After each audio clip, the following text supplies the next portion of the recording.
ആ യൂണിറ്റിലുള്ള KSU പ്രവർത്തകരെ ആക്രമിച്ചതിന്റെ പേരിൽ അല്ലെങ്കിൽ KSU ഇന്നലെ വെച്ച കൊടിമരം നശിപ്പിച്ചതിന്റെ പേരിൽ ഇവിടുത്തെ അധികാരിയെ കാണാൻ വന്ന KSU ജില്ലാ സംസ്ഥാന നേതാക്കളടക്കം ക്രൂരമായി മർദ്ദിക്കുകയാണ്.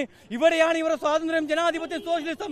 ഞങ്ങൾക്ക് പറയാനുള്ളത് ഈ ക്യാമ്പസിൽ ഈ കലാലയത്തിൽ നിരവധിയാർന്ന ഇടിമുറികളുണ്ട്. ആ ഇടിമുറികളിൽ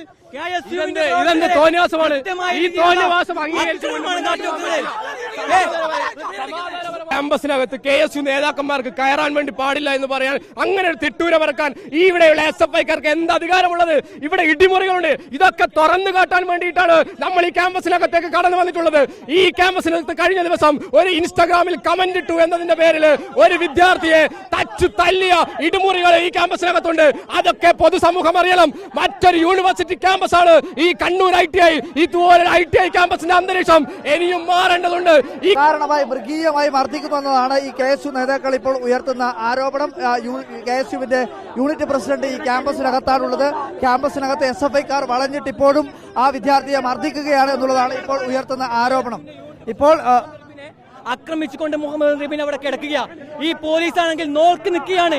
അവനെ ആക്രമിച്ചുകൊണ്ട് അവന്റെ ബോധം പോയി കിടക്കുന്ന റിബിനെ ഒന്ന് എടുത്തു മാറ്റാൻ വരെ സംരക്ഷിക്കാതെ SFIക്കാർക്ക് കുടപിടിക്കുന്ന, SFIക്കാർക്ക് ദാഷ്ടപ്പണി എടുക്കുന്ന ഒരു പോലീസുകാരെ ഇവിടെയുള്ളത്. കാരണം നിങ്ങൾക്ക് വ്യക്തമായി നോക്കിയാൽ മതി, അവിടെയാണ് റിബിനുള്ളത്. ആ പോർച്ചിന്റെ അടിയിൽ റിബിനെ പുറത്ത് കൊണ്ടുവരവരെ അനുവദിക്കാത്ത പോലീസ്. ആ പോലീസാണെങ്കിൽ ഈ SFIക്കാർക്ക് സംരക്ഷിക്കുന്ന അവസ്ഥ.